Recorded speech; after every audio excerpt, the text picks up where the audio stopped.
You like ghost stories? I've got one for you. This one begins with a crime, and it's set around the Trojan War. It's not really doesn't take place during the Trojan War. It's about events that happened right before and right after. But you know the Trojan War that ends with the Trojan horse trick, where the Greeks destroy the city of Troy. This happens before that, and those Greeks are led by a general named Agamemnon, and they are just about ready to sail to Troy. And all the ships are there. If you remember, Helen is called the face that launched 1,000 ships. So they've got 1,000 ships ready to go. Multiple armies have come together. Agamemnon is leading them, and he feels all the pressure. And he makes a mistake. He goes hunting, and he kills the wrong deer. And the goddess Artemis loved that deer. And so Agamemnon is in trouble. And so Artemis says, y'all are going to have no wind to sail to Troy as punishment. And so through the priest, as the intermediary, they talk, and Agamemnon says, okay, look, I'll make a great sacrifice of my best goat. And Artemis says, not even close. And he says, okay, my best bull. You've never seen such a beautiful bull. And Artemis says, no way. And he says, well, what do you want, my oldest child? And she just looks at him. And he says, you have got to be kidding me. And she says, that's what you've got to do. Well, Agamemnon's oldest child is his daughter, his most beloved daughter, Iphigenia. And she's back at home, and he's caught there. All of these thousands and thousands of soldiers are waiting for him to lead them, and they can't go anywhere unless he sacrifices his daughter. So he does something pretty terrible. He sends a message back to his wife, Clytemnestra, and he says, hey, I've got good news. Iphigenia is going to get married, and she's going to marry the greatest warrior that anybody has known, Achilles. And Clytemnestra thinks that's kind of weird, just out of nowhere, and right as they're leaving for the war, but what's she going to do? So she and Iphigenia travel to the coast there, and they get there, and Agamemnon greets them, and when Iphigenia steps up thinking she's going to be married, Agamemnon pulls out a great big knife and cuts her throat. Clytemnestra faints. When she comes to, the wind is blowing hard, and the men are getting ready to sail. And Agamemnon doesn't even talk to her. He's getting everything ready. He gets on his ship. They take off, and Clytemnestra goes home without her daughter. And then when she gets home, she just begins to pray. She begins to pray that Agamemnon will remain safe during the war. Why? Because she loves him so much? No, because she wants to be the one to kill him. She doesn't want some Trojan arrow to go through his heart. She wants to kill him. Now, Agamemnon leads the war. It takes 10 years. Over 10 years, the Greeks finally use the Trojan horse trick. They defeat the Greeks use the trick. They defeat the Trojans, and then the Greeks sail home. And Agamemnon gets home, and Clytemnestra is filled with great relief because now she can put her plan into place. I told you that this story is about a crime. It's not the crime of Agamemnon killing his daughter. You're going to see what Clytemnestra does. When he gets home, I can't go into all the details right now for time's sake, but it's kind of this amazing homecoming, and the interaction between them is just fascinating. But what she ends up doing is she welcomes him, acts like she makes this big speech about how happy she is that he's home.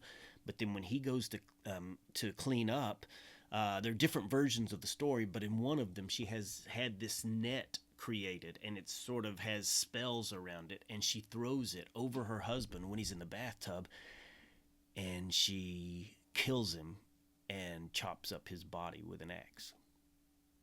Now, is that the crime I'm talking about? It's not. We're moving to another one. I also can't go into all the details here, But what you have to know is that Iphigenia, the daughter who was sacrificed, has other siblings, and two of them are her sister, younger sister Electra, and their younger brother Orestes. And Orestes is going to be the central character of the story for the rest of our time here, and more what I talk about, because he's going to commit the crime that I'm discussing. And he's put in an awful position because the god Apollo tells him he doesn't know what to do. Electra says, Orestes, you've got to go kill our mom now. She just killed our father, because Electra has taken sides in that conflict. Orestes then doesn't know what to do. He goes to see the god Apollo, and Apollo's oracle says, he always speaks in code, but essentially the oracle says, well, yes, you have to kill the murderer of your father. Otherwise, your soul will never rest in the underworld.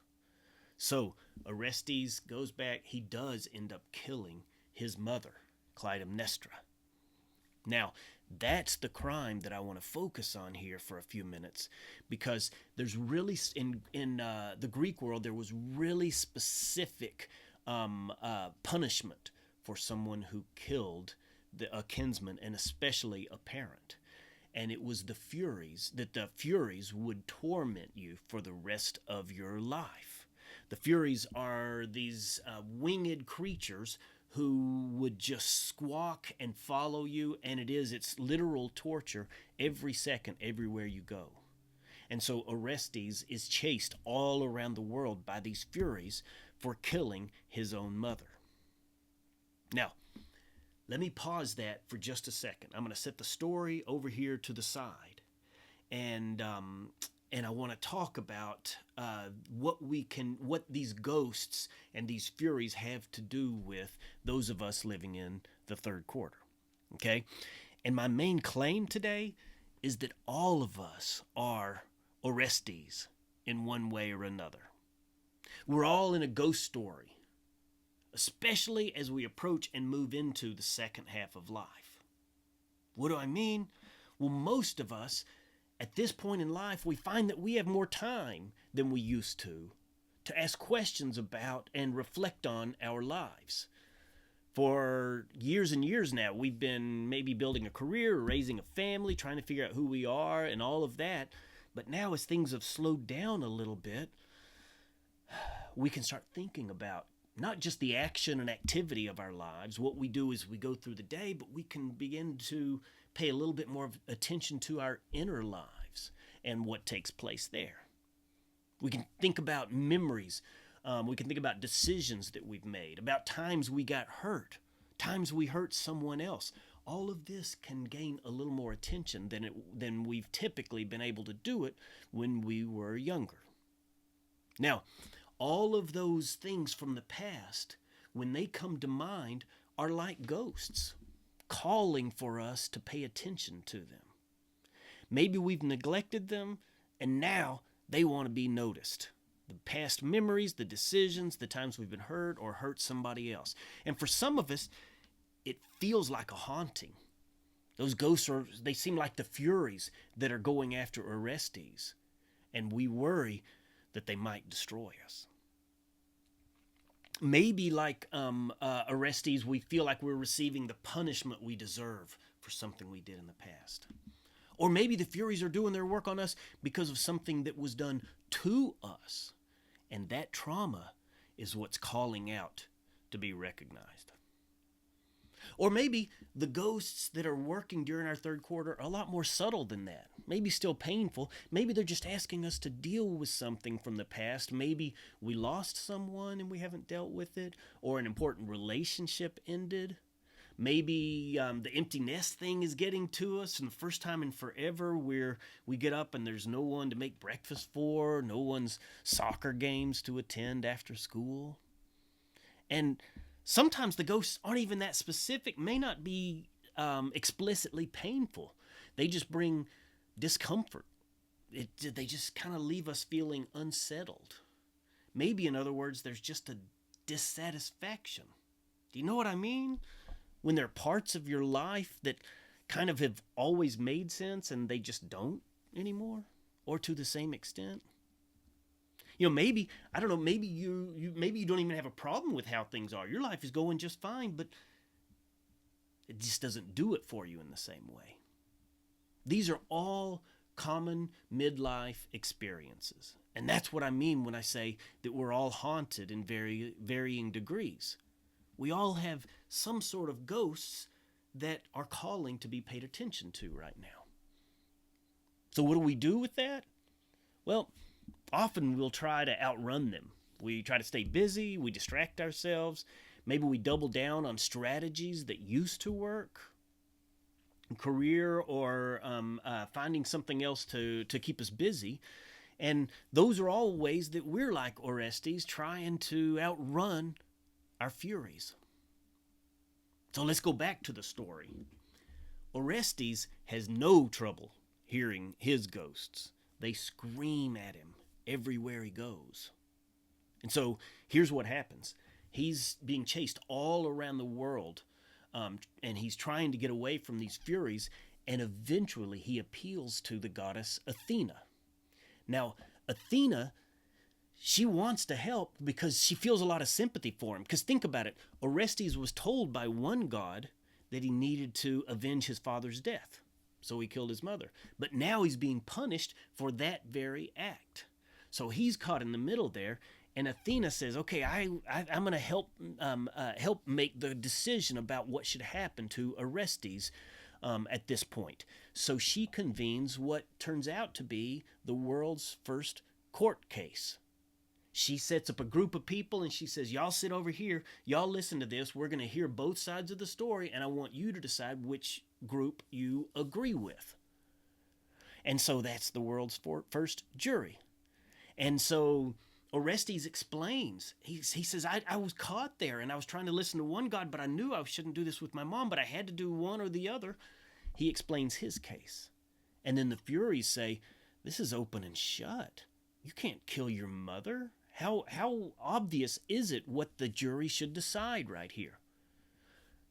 The jury votes. Some hands go up and they say, we vote on Orestes' side. Half of them. The other half, we vote with the Furies. Athena is left to settle the case and to break the tie. And so she says, here's what we're going to do. Orestes does need to be punished, and he has been more than punished. And the Furies jump up and they're ready and they start yelling, and she says, wait, but I want to give you something too. I want to change you, dear Furies, and I want to give you a new name. From now on, you're not going to be the Furies, you will be the Eumenides. And that, for us, that would translate to the kindly ones. Athena took these Furies and said, from now on, I want you to be helping people who need help. That is your purpose from now on. Sure enough, that's what happened, and that's how we get this less known but still famous group of helpers. They're called the Eumenides now. So here's the overall point. The Furies are the Furies until what? Until they're acknowledged and listened to, until they're paid attention to and get to offer their case. Then they can become the kindly ones. That's what our own ghosts are asking of us, that we pay attention to them and acknowledge them.